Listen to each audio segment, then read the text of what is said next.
Hey everyone, Eric Watson here, freelance writer, player of games, writer of words, recorder of videos, and tabletop role-playing aficionado. Welcome to the DM Roundtable for April 2021. This is a chance for patrons and I to get together and discuss topics in tabletop RPGs. By sharing our ideas, thoughts, and experiences, we can all become better DMs or GMs. The DM Roundtable discussions are open to all patrons at every level of patreon.com/RogueWatson. You don't even have to be an active participant. You can jump in here and lurk to your heart's content, and we are glad to have you. Shoutouts to my platinum patrons, Joe, Will, Tiny Dancer, Manuel, Wizard Princess, Christopher, Star Loverly, Thomas, Ian, Captain Mike, Jeremy, Adam, and Leroy. And gold patrons, RPG Peppercrafts, Charming Grenade, Pretty Boy, and Yuma, Marcos de Vicente Gilberto, Dead Lizard, Lion, Sam, Rosh, Limpy Spuds, Jerome, Fatboy619, Scalenia, Nick, Farty McButterpants, Blood Angel, Veronis, and The Fireworks Factory. Well, very much your support. This month's topic, as determined by the Patreon poll, is group patrons. As detailed in Eberron, Rising from the Last War, and then in Tasha's Cauldron of Everything, group patrons bind an adventuring party together by having them serve or work for an established entity or faction, whether it's an assassin's guild, or a religious order, or a small-time newspaper. Have we ever used group patrons in our games, and how effective are they in helping drive our stories? Joining me for this month's DM Roundtable, we have Marcos. Hey, what's going on? And Scalenia. So, Marco, since you were here first, and you said you have some talking points for group patrons, because I don't have much experience with this. I really wish I would have read about group patrons. Like, for example, in the Dungeon Master's Guide would have been a great thing in there, because it's such a good idea that I have never used yet, but something that I want you to sell me on. So please.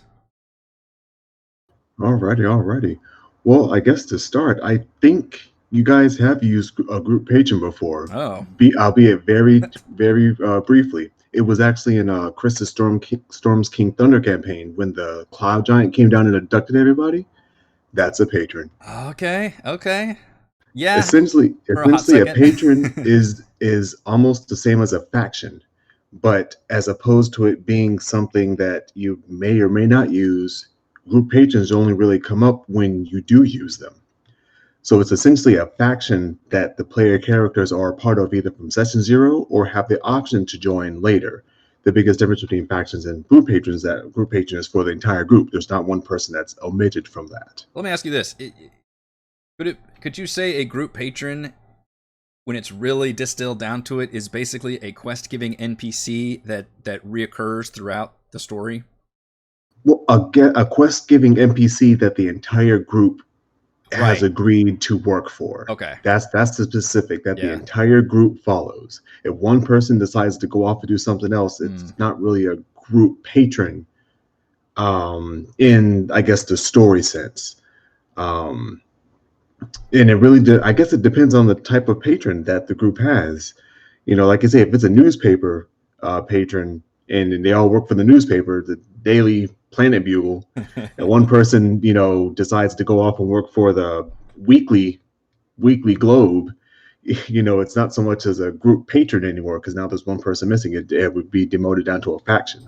Right. That is kind of the whole point behind it. Is it's something that ties, because that seems like a big problem with D&D parties. Is you have presumably this group of adventurers with wildly different backgrounds, different cultures, different upbringings, who have come together because why? They're just adventurers, they're mercenaries. Like, why are this group specifically have been brought together? And it seems like the group patron kind of answers that question by saying, well, you're all, yeah, you all work for the same employer, or you're all part of the same religious faction, or the same spy agency or something.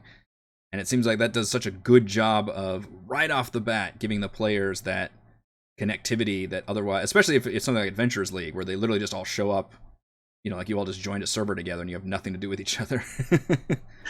Yeah, with the Adventurers League, it is kind of a suspension of disbelief, Yeah. or it's the you're all in the tavern. It's like, I like treasure. You like treasure as well? Oh, wait, I like treasure too. Oh, let's all go get treasure together. You know, that's kind of how Adventures League / a lot of D&D campaigns work. Yeah. People like gold, people like treasure. They go get treasure together. They end up having an adventure along the way. Yeah, I mean that's basically when it comes down to it. I guess I just never thought of the mechanical benefits behind, like, so I get the story point of it where it brings them together, and obviously you can build a story off of that. But what I really appreciate I specifically have the books open to Eberron and Tasha's, is the way they actually added in-game perks to being in the patron, to actually being a part of that group. Like you get like a per diem for a lot of these groups. They give you like an allowance, you can spend this much money, where some of them are like you have like the equivalent of diplomatic immunity in the region of your employer that you're operating in, or you might have like safe houses if you're part of a criminal organization, some kind of perks for that, like hideouts. Or one of them, like I don't know, it was Ancient Being or somebody. It was like at certain levels, you actually unlocked like supernatural charms, so straight up rewards from the Dungeon Master's Guide, or magic items that you got just from being a part of your patronage. And I believe Tasha's even added a cool ability called Group Assistance, where just being a part of any group allows you to grant advantage to another member of your party because you're all in the same group. Because presumably at that point you become tighter knit, and like it's like once per rest or something.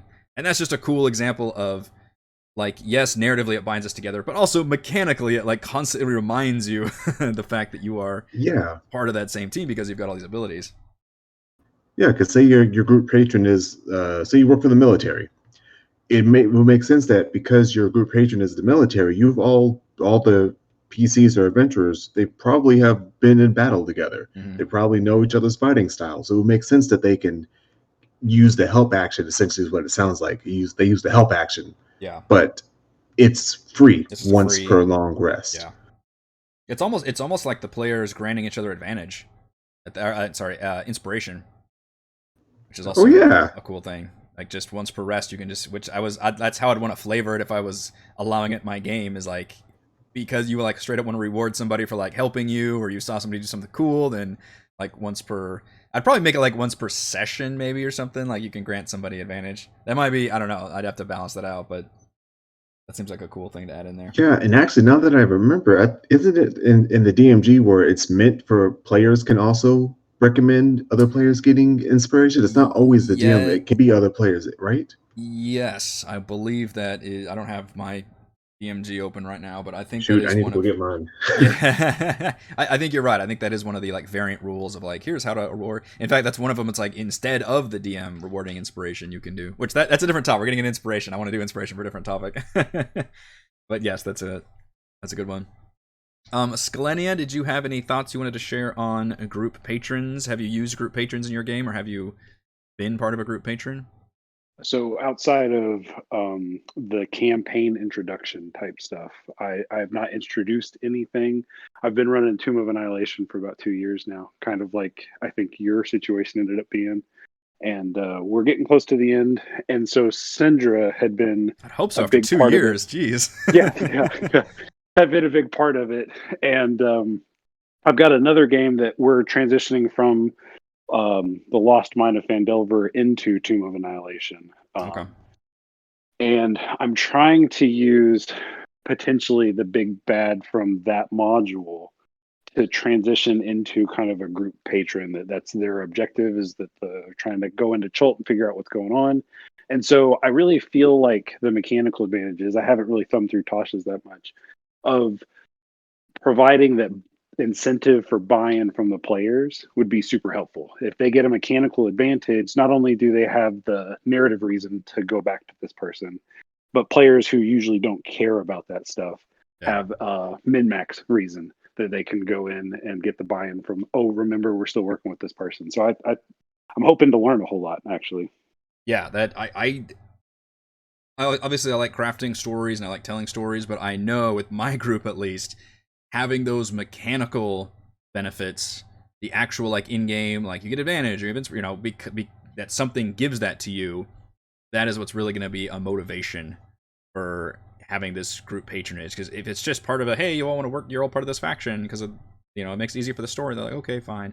But if I say, oh, you're part of this faction and that gives you this much gold a day you can spend, and you don't have to spend for rests, and then whatever I decide, once per session you gain advantage or something. Just all of that is based on your patrons. And like, oh, okay, so this is actually not just a flavor thing. This is actually like a game thing that you're putting in there. And not to go off on a Absolutely tangent. agree. Yeah, go ahead. I was just going to say, it's one of those things that, again, like anytime you can get the buy-in from the player, and there's always a good for me. I like when the players remind me of something because I've got so much going on and I'm thinking about the next couple steps. And so when the players can help remind me of something that we've, started and been excited about, I think that's another example of where it's just beneficial for everybody to have something to be excited toward. Yeah, I actually, not to go into spoilers too much for upcoming campaign, but I redesigned the secrets to make them along the I'm trying to dance around spoilers, to give them mechanical benefits and drawbacks. It's not just story stuff. It's like straight up, because you have this secret, now you have this mechanical ability or this mechanical penalty. What am I trying to say? Which I was inspired by, like the old Wasteland games and Fallout games, like the traits you could have at the beginning, where they were all like, they gave you some advantage, but then also gave you a disadvantage at the same time. So it kind of balanced itself, even though it's something you could pick right at the beginning of character creation, which is how this is going to be. You get a secret at character creation. But I think that's something that I want to apply to group patrons as well. Obviously, it's kind of written in the book that way, but to use group patrons and have it give that mechanical thing. Marcos, have you messed around with that at all, or is it just more of a story thing for you in your games? Yeah, I've definitely used it where you get a mechanical advantage as well. Specifically for me, it's an excuse to do the weird and outrageous. I am a big fan of. Oh, hold on. Yeah, I'm a big fan of fantastical locations in D&D, and if you have a theme for your setting, I am a big fan of having that group patron be something bigger than just a newspaper or even the king of the kingdom or whatever. Say that there is extraplanar being that becomes your patron instead of this kind of goes into the area of homebrew, but I love giving custom powers based on whatever being you're from. Say the being is from the outer plane of Arcadia, first layer. The players might be able to get something that allows them to craft armor better if they want to do crafting in their games. Or say they are from Elysium, maybe they have a bonus to charisma for something. It can expand the game world in a story sense and in a what mechanical powers your players get as well. I mean, there's always because you have to balance that as well, but it just opens the door for more. Yeah, I like that idea. How do you balance having a group patron, which all of your party members are working for, and also having personal story arcs that individual player characters are working towards? Or do you? I mean, you could do both. Yeah. They're not per se the same thing. Say you work for the newspaper, but also your mom is hounding you to pay the rent. Your personal story that sounds real mundane. Also, I mean, yeah. I mean, we just that's talked not about very, Elysium, and I'm now we're sorry. talking about paying the rent. Yeah, that's not really D&D fantastical, but I mean, hey, you're trying to, hey, you want a magical sword, so you got a personal quest to get a magical sword. But say your patron is one of patience and pacifism. That would be a point of conflict. You're part of this group who believes in pacifism, but you also want a magic sword to chop down bad guys with. They don't have to be the same. There's still room for personal growth. It just really just depends on how to incorporate that in the story that fits. What about to shoot another question at you? Changing group patrons. What if it evolves where your group patron, maybe you just get a better offer from somebody else and you change teams, or your players want to change careers, or something along those lines? Is that like, do you feel like married to that patron at that point? And what's interesting is your players would ostensibly lose any of their perks also. Yeah, The I current guess it's one. just kind of something you dangle in front of your players, you know. Say your group patron is an angel, and the angel is good and goody two shoes. But then say that you as a DM want to throw a little bit of a spice into the mix. Say you have a devil that comes up and says, "Hey, I got something better for you." You know, if the players want to switch sides, you know, they can switch sides, but there might always be repercussions. Say that angel says, "Oh, how dare you do this to me?" You know, the angel might have a grudge and suddenly you have bad luck for everything. Or, you know, maybe the angel just comes down in a beam of light and says, okay, you guys are not worth my time. I'm killing you now. You know, there's always the repercussions for choices that happen. Turn that patron into an enemy faction at that point. Mm-hmm. And we just talked about factions, but you could also, in theory, have your patrons, and I think that would be how you would, if you wanted to run an evil themed campaign, like if you wanted to have everybody work for the Zentarum, I think that's probably the way you do it, is you set them up not as chaotic, stupid, like just, you know, murder hobos, but actual, like, you all work for a evil themed organization. You are like, you work for the Assassin's Guild, or you work for this I don't know, corrupt lord or something, but you're all, because that way it brings the party at least together as a team, because we're still playing a team game, a co-op game, and they're all on board with what they're doing. I think group patrons would help you be able to run a dark evil themed game if you wanted to. In fact, I just reviewed that whole Zentarum product, Darkhold Secrets of the Zentarum, and that was a whole chapter about evil themed campaigns. That it reminded me of when I was thinking about this group patrons topic coming up, that would be the way to go. And sure enough, I believe organized crime, or I think it's called Crime Syndicate, is actually one of the options as a group patron, which, what a freaking crazy cool game that would be. But only if all of your players are on board with having that as the group patron. But I think that could be, yeah, criminal syndicate, what it's called in Tasha's. Would be awesome. You could do, yeah, Thieves Guild, Magical Arms Dealer, Pirate Fleet, Body Snatchers. Body snatchers. Oh, Jesus. That sounds diabolical. Yeah, creatures that possess or impersonate other people. So, like, literally a faction of, like, doppelgangers and mimics, I guess. That'd be pretty nuts. But then you get your own perks and stuff with that. What about if would you be able to level up your patron?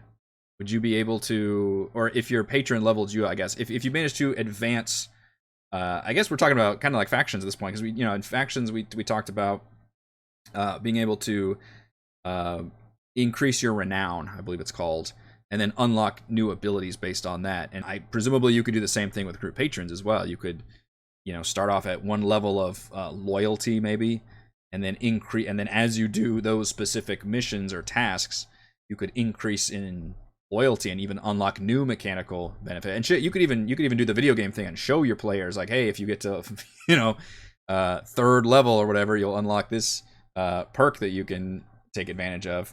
And maybe you throw some jobs in there that your players would have some misgivings about, and create an interesting, like, moral dilemma at that point, in terms of, do you want to keep doing still in the confines of whatever they're working for. But a lot of these, like the spy agency, the religious order, a lot of them have the potential for getting into some murky waters with, do the players actually want to do these missions to get those benefits? Mm-hmm. But I do like the idea of having, like, competing factions, and maybe try and sell the players on it, because really the best case scenario, every faction is a potential group patron. Like, if you're really throwing your game out there and making it truly a lot more open, which I would not, but if you want to give your players some options, you could technically create all the factions for potential, to where if your players might surprise you and be like, yeah, we'll work for the the devil worshippers over here. What kind of benefits? You guys get dental? Like, what's tell me about what you guys are getting.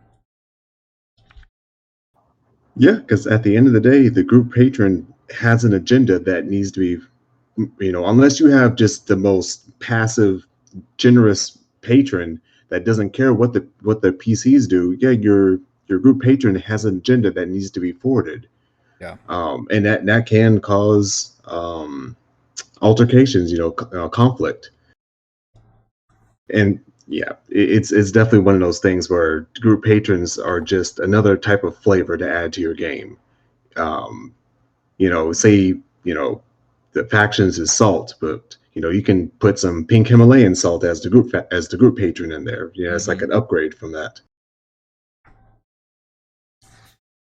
I toyed with it in Tomb. I think when we first kicked off the adventure, I had them not as working together, but I kind of threw them in by introducing, I think it was the Lord's Alliance, whatever Kalinar's group was he joined in the end of that campaign.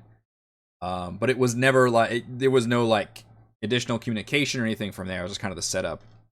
And Tomb was so cut off, it was kind of weird to advance any of that anyway. So in our next campaign, again, without diving into spoilers much, I do plan on using the group patron aspect a lot more, with basically just the 10 towns region and specifically some certain NPCs in there. I'm hoping that will help, bring the players together. They can come on as official, agents working for a group, and that helps color probably all of their quest decisions and motivations. And what would be really cool is if they wear insignia and have badges you can flash, so other NPCs can then react to that in either positively or negatively. And then I'd love to be able to introduce different factions and even potential group factions or group patrons, and maybe even force a group patron or two, depending on how the story goes and whom they decide to work with. But I plan on doing it. I have no experience, because Storm Kings was not me a DM, so I still have no experience of doing the group patron from the DM point of view, and I'm very interested in doing that for Icewind Dale. But at the same time, I want to come up with a good balance system that's still pretty easy to follow, but does offer some kind of transitive reward for being a part of that patronage, and then having it be real, either benefits for continuing it and consequences if you leave it. I think would be pretty satisfying. Are we ready for our final thoughts? This is gonna be a short one, but we've got fewer people, but I think we've discussed quite a bit. Go ahead, Margos. Oh no, I was just about to agree with you. I was going to say, yeah. Luckily, group patrons is pretty straightforward.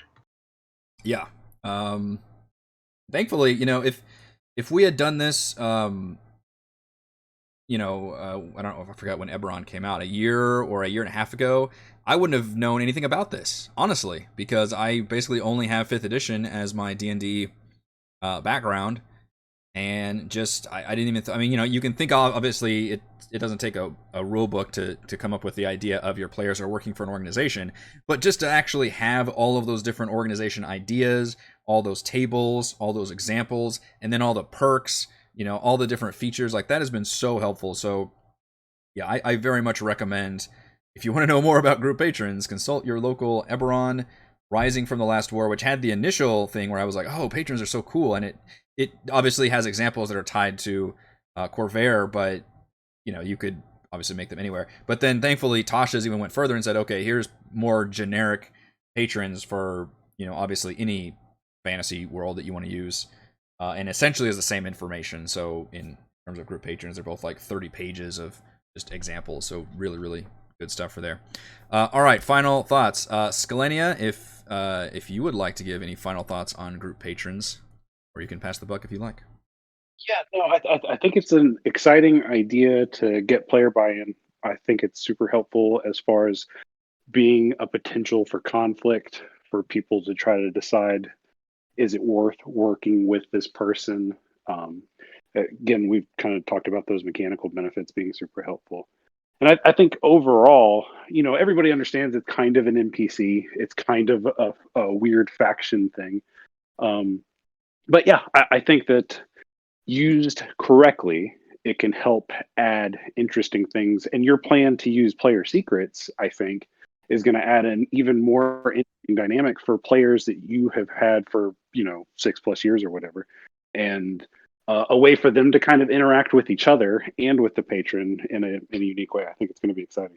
And hopefully still have player quest arcs too, which is something I did in Tomb, and I thought was one of the more satisfying elements I did in that campaign, was having each character actually had their own, individual storyline and quest arc that we followed to a conclusion before that campaign ended. Now, it'll be really interesting to see how the secrets affect that. It may color that entire, Not sure if I cut out there.